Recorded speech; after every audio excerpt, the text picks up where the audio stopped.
Hello, and welcome to another episode of Sus Faction. Today is an Acela-centric episode, and I'm Kyle. And I'm Isella, And and we're we're your your hosts. hosts. I want to start really quick by mentioning that a few episodes ago we talked about a movie called Idiocracy. And it, at the time, was only available for like rent on Prime, rent or buy. Since then, it has become available on HBO Max, and it will be on Netflix on Sunday, this Sunday coming up, the 28th of September. Um, Sometimes that happens when you like speak it into existence or you search for it. And it's like, oh, now that people are looking for this, we're going to make it available. So I don't know if you guys made it happen or if we made it happen or if it was just the universe allowing it to happen. But that will now be available for those of you that subscribe to those platforms. All right. Today's episode, Bloody Mary, Bloody Mary. Bloody Mary. Mary Tudor is often referred to as Bloody Mary or Queen Mary I of England. She's not to be confused with Queen Mary of France, her aunt, or Mary, Queen of Scots, her first cousin on her father's side. Mary was the true daughter of Henry VIII and Catherine of Aragon. She is credited with being the first Queen of England, ruling for 5 years, and she is the inspiration for the Bloody Mary game we learn as children because it was her nickname. Her mark on history is one of a bloody ruler and a tyrant, but I'm hoping after this episode you might form a different opinion. Have you ever played Bloody Mary? Oh, yeah. Yeah, what's supposed to happen? I believe it's you're supposed to do it in like by candlelight in a mirror in front of a mirror, like in your bathroom or vanity or whatever. Okay. And after you say her name, I want to say it's 3 or 5 times. I don't know. It just differs depending on where you're at. Yeah, I think it varies on the lore. And after you say her name so many times, she's supposed to appear in the mirror and get you. Get you how? I've heard 2 different ways. Like she's supposed to like show up in the mirror behind you and just I guess from there like attack you. Oh, attack you, like make you bleed, like Yeah. make you bloody. Okay, so because Bloody Mary. I've heard that, and then I've also heard that she takes children like into the mirror with her. That too, yeah. Okay, all right. So I did hear that correctly. We had a little discussion about it at home, and my husband was like, "No, she like unalives you," and I was like, "I thought she took you." So we weren't sure, but I think it's both. Yeah, we've heard both. Okay. Just a little disclaimer before today's story. It does include infant and pregnancy loss and infertility. All right. To better understand Mary, first you have to understand her mother, Catherine of Aragon.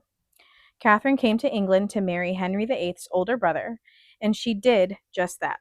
Arthur was to be her husband and the King of England. It was November. He looked sick, even on their wedding day. His skin was green tinged, and he had sweat on his forehead. Catherine is recorded as saying that he is cold to the touch. Even his wedding kiss was cold. It's as if she was marrying an extra from The Walking Dead. Their wedding night was a disaster. He coughed up blood and then went to bed, unable to consummate the marriage. Arthur passed away in April, just 5 months after their wedding, and he was sick the entire marriage. Because they were unable to consummate the marriage, Catherine was available to marry Henry, and they received special allowance from the Pope to do so. Keep that in mind. In the fall of 1513, Catherine, in her 3rd pregnancy, rode into battle against the Scottish army invading in the north, while King Henry was already off fighting another battle against the French. Catherine lost this pregnancy. The baby boy came too soon.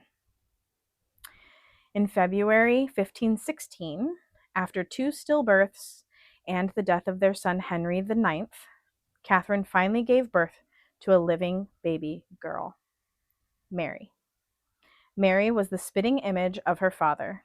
Henry adored his daughter Mary. He doted on her and also bragged about and how smart she was and how beautiful she was. He called her his pearl.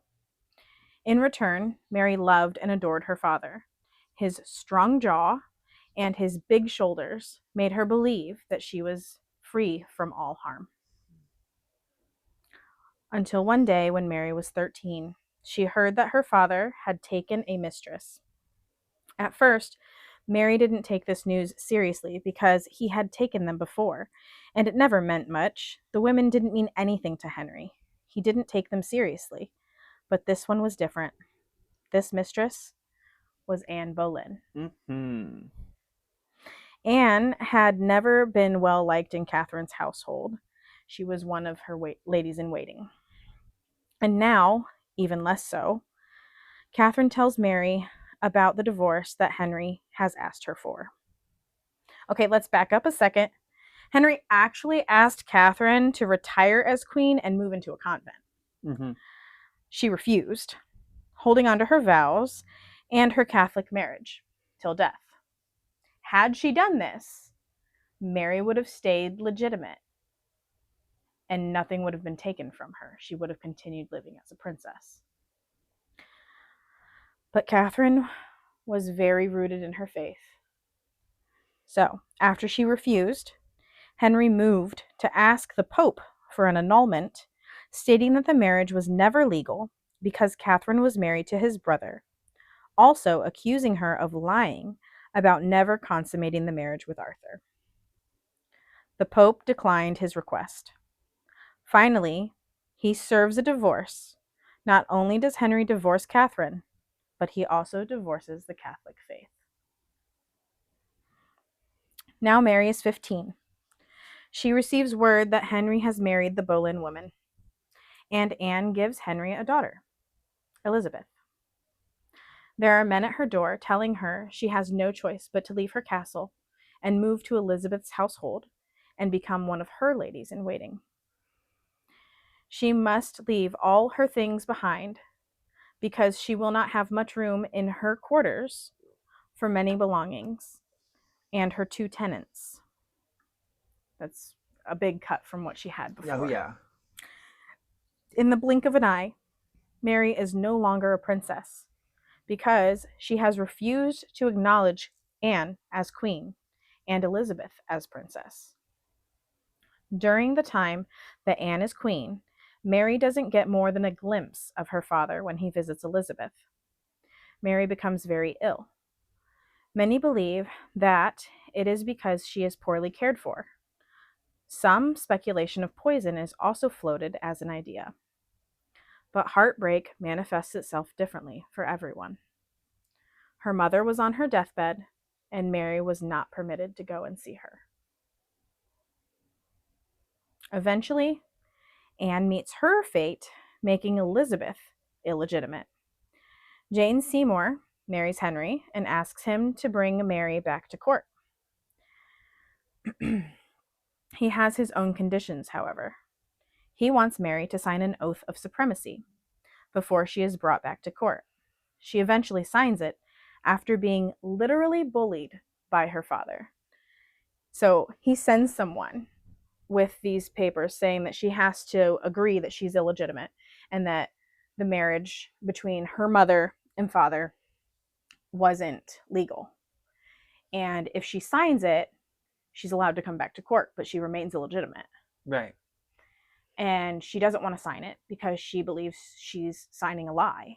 And she doesn't want to lie. It goes against her faith. Her faith is also strong like her mother's. My foot's asleep. And because she doesn't want to sign it, he sends men to her door to threaten bodily injury and bodily harm. That if she does not sign this, they will hurt her. Yeah. Possibly kill her. So reluctantly, she signs. Jane gets pregnant and gives Henry that one thing he wanted most in life, an heir. Mm-hmm. Jane gives birth to Edward and dies 12 days later. 23-year-old Mary is made Edward's godmother. Okay, let's play a little game. Okay. For our listeners, Kyle did not know I was going to do this. But Henry's wives have been very popular. Mm-hmm. So I'm curious, who is Henry's next wife? Wife number 4. Oh, I don't remember. After Jane Seymour, I forget. Okay. It's Anne of Cleves. That's right. Yep. So Mary and Elizabeth actually both adore Anne of Cleves. It's important to note that Henry was in the middle of arranging a marriage, though, for Mary for Mary to Anne of Cleves' brother, when Henry saw Anne's portrait and decided to make the match for himself instead. Is this the one where he thought he was fooled? Yeah. Do you know how it ended? How that marriage ended? Do you remember? Mm-mm. She didn't match her pick. That's right. Yes. Yeah. And he says that they never consummated the marriage. She agrees that they never consummated the marriage. She was also not attracted to him. Right. Because, well, apparently he had an oozing wound on his leg. So she was not attracted to him. She didn't match her pick. They got an annulment because they never consummated the marriage. And he makes her legally his sister. Oh, so wow. She has claim to a castle and he takes good care of her. And she actually helps raise Elizabeth and Mary a little bit. Mary's already an adult, but she helps kind of like help them with their etiquette and like how to act in court and all that. She helps teach them a lot of things. And both girls really adore her. Okay, wife number 5? No. No. Catherine Howard. Oh, yes. Yeah, I wouldn't have remembered that. I just remember, and Anne of Cleves, I should have remembered that. But yeah, no, Catherine Howard, I totally forget. Okay, Catherine Howard was actually related to the Boleyn family. And Mary just thinks of her as a silly-headed girl. Do we know how that marriage ended? Beheaded? Beheaded! She is beheaded after she is caught committing adultery. Yeah. Henry liked to chop off his wife's heads. Mm-hmm. And wife number 6? Catherine Parr. Mm-hmm. She is Henry's final wife. She convinces Henry to bring Mary and Elizabeth back into the line of succession. That was in 1543. Mary's 27 years old. So within those last 4 years, that's why we went quick. Yeah. Because those marriages went quick. Right. But yes, marriage 4, 5, and 6 happened within 4 years. Yeah. Henry dies, and Edward becomes king at 9 years old. Edward decides to make Catholicism illegal. But he allows Mary to continue to celebrate the Mass in private. So she does so 4 times a day. He is advised that making a martyr out of Mary would not help his cause. But she isn't making things easy. She loves her little brother, and he cares a lot for his big sisters. But Mary is allowing her entire household to celebrate the Mass with her. Edward's advisors are not happy with this and strongly suggest that he put his foot down. Things become so tense that Mary decides to run away. She makes a plan to run away to the mainland, because remember, England is what? An island. An island. And her Spanish cousin Charles is going to send someone to come for her. Someone did come, but she was nearly found out and sent to the court to nearly have the Mass completely stripped away from her entirely. Finally, a writer appeared with an urgent message from Charles for Edward, threatening war if Mary is denied her Mass. This kept the council at bay for the time being. Edward became sicker as his disease grew stronger. Do we know what he died from? Oh, shoot. You asked me too quickly. No. Okay. He died of consumption. I was going to say consumption, but I didn't want to be wrong. And that means tuberculosis for those of you who are unsure of that. Yes, consumption is used to describe tuberculosis because of what it does to the body. It doesn't have to do with actually consuming things. Right. All right, with Edward on his deathbed, his council was concerned about the succession set up by Henry. They did not want Mary to take the throne. They knew she would not only undo all they had done, but they would at least lose their job, or worse, their heads. Dudley saw this as an opportunity. His son was about to marry Edward's cousin, Jane Grey. He makes a great argument that Jane is a Protestant, so she will have the same interests as they do, and she is young, 16, same age as Edward, and she can produce an heir. Okay, in 1553, Mary was on her way to visit Edward's bedside when she heard the cannons and heard the heralds shouting, "Long live the Queen." She didn't know who they meant. She knew they did not mean her. Elizabeth was nowhere near the country at the time. So Mary and her supporters get their forces ready to depose Jane. And without much of a battle, Mary does depose Jane, just 9 days after Jane was named queen. So technically, Jane was the first queen of England, but she didn't go through a coronation. Right. So she's not the first crowned queen of England. That would still be Mary. Mary, accompanied by Elizabeth, rides in and ascends the throne. She locks up Jane and her husband in the tower and deals with Dudley. Mary hesitates about execution for Jane, as she doesn't want to harm a close family member, but also she remembers her father's words about anyone with a close blood relation to the throne being a threat. A meeting with her council about restoring the realm to Catholicism doesn't go well, and she agrees to have 2 funeral services for Edward, a Protestant and a Catholic service. She released imprisoned Catholics and used the first Parliament to declare her parents' marriage legal and made herself legitimate. She made peace with the Pope and undid Edward's religious laws, and she brought the heresy laws back into play. That's important too. Finally, the council meeting takes a sharp turn when the subject of a marriage match is brought up. Mary is 37 and unmarried. Reynard of her council brought forth a proposal of a match. Her cousin Charles, to whom she had been betrothed to as a child, has offered his son, Philip, for marriage. Mary is considering the idea, but what she doesn't know is that Philip has many children outside of marriage and has had many mistresses. He isn't well liked back home because of this and his tendency towards gambling. Mary also has to take into account that Philip is Spanish and her subjects, the English, hate the Spanish.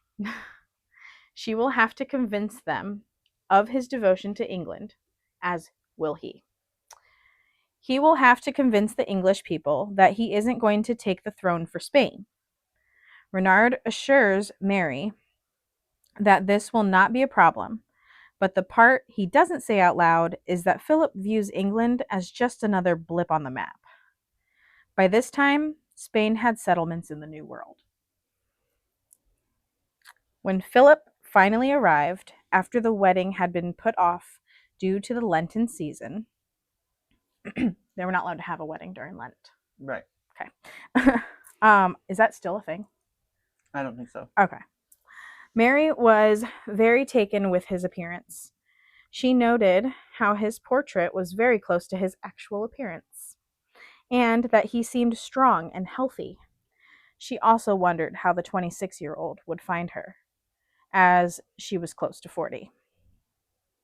In 1555, the two of them wed in a Catholic ceremony. Philip brought a priest from Spain to make sure there could be no question as to the validity of the marriage, because England was still excommunicated at the time. When Mary and Philip married together, they became the rulers of England, France, Naples, Jerusalem, Ireland, princes of Spain, archdukes of Austria, dukes of Milan, Burgundy, and Brabant, and counts of Habsburg, Flanders, and Tyrol. Goodness. Yeah, they had an empire for sure. The two of them. I need a drink. Okay. The next months after the wedding were difficult for Philip and his Spanish courtiers. I can't speak. Courtiers. They were robbed, beaten, and had fights almost daily with the English. One by one, the Spanish returned home, but Philip stayed. 2 months into the marriage, Mary had news that she was pregnant, and Philip shared it joyfully with the court. There was going to be an heir, or so they thought. Months went by, and Mary grew, but only slightly. Her physicians were concerned about her size. Meanwhile, the kingdom was in a state of unrest. Some Protestants burned down a Catholic church during a mass and killed children that were trapped inside. This caused Mary a lot of anger, and she burned the leader of the movement in a public punishment. It was nearing her due date, so she took to her room, but had little interest in lying in the bed. Her physicians still worried she wasn't large enough, and even suggested that she had the date of conception wrong. Her due date came and went, and no baby was had. It was suggested that she lost the baby, or was never pregnant to begin with. She mourned the loss of her baby, if there was one. Eventually, her stomach receded. Mary had had a false or phantom pregnancy. I have the definition here of a phantom pregnancy for those that might not fully understand what that means. A phantom pregnancy, also known as pseudocyesis, is a rare condition where a woman experiences the physical and emotional symptoms of pregnancy without actually being pregnant. A woman might feel any combination of symptoms, including missed menstrual period, enlarged abdomen, breast enlargement and tenderness, nausea and vomiting, weight gain, false labor contractions, and the feeling of fetal movement.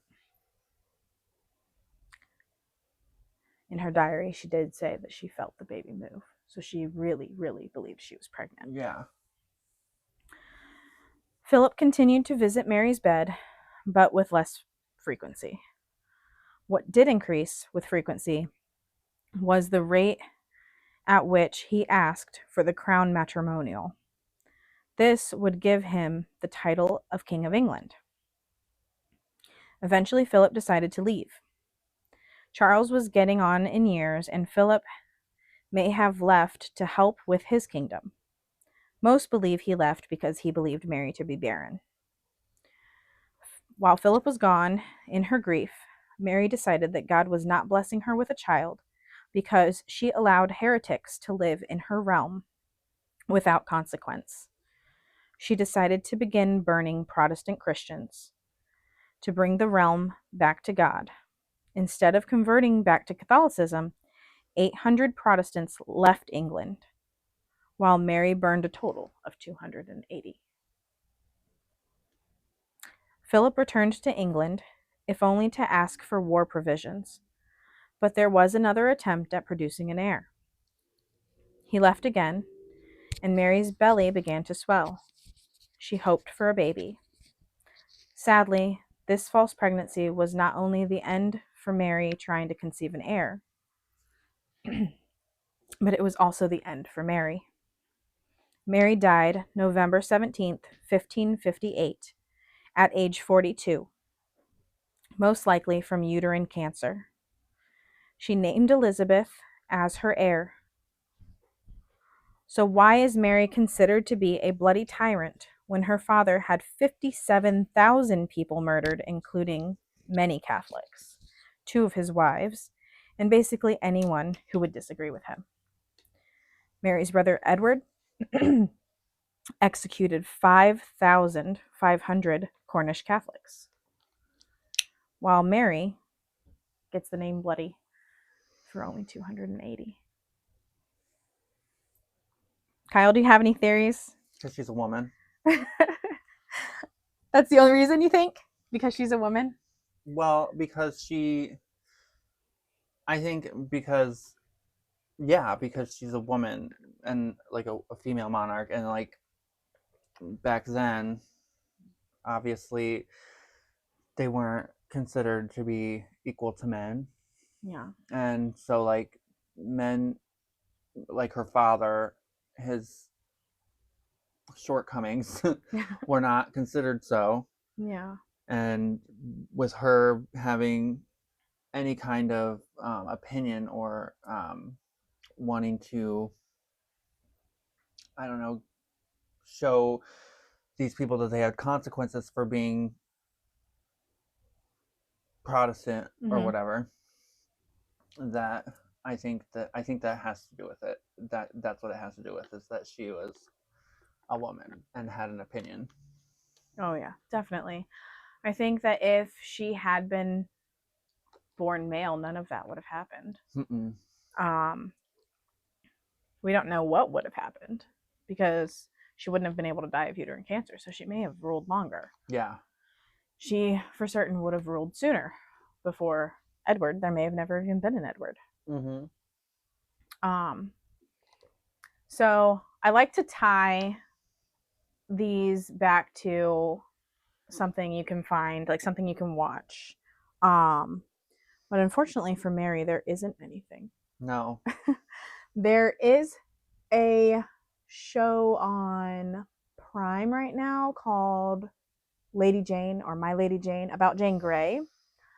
They depict Mary as very psychotic. Really? Yeah. Well, there's the show The Tudors. They barely show her in the Tudors. Really? Yeah. They show her, but she's barely shown, and she looks more like her mother in the Tudors, but in life, she looked like her father, like exactly like her father. I think the depiction of her in Elizabeth, the movie, was pretty accurate. Was it? I like that her and Elizabeth got along well at the end. Yeah. That they had each other. Elizabeth ended up learning from Mary's rule. She watched both her brother try and make everybody Protestant and her sister try and make everybody Catholic. And then she decided to let both religions, if you will, live in her realm peacefully. And she ruled for 45 years. Oh, yeah. So, and there's plenty on her to watch. I won't be covering her, unfortunately. There's enough out there. But I don't know. Do you feel differently about Mary? Not really. No? You still think she's a tyrant? Yeah, a little bit. Aw. Well, that's sad. I mean, I get like that.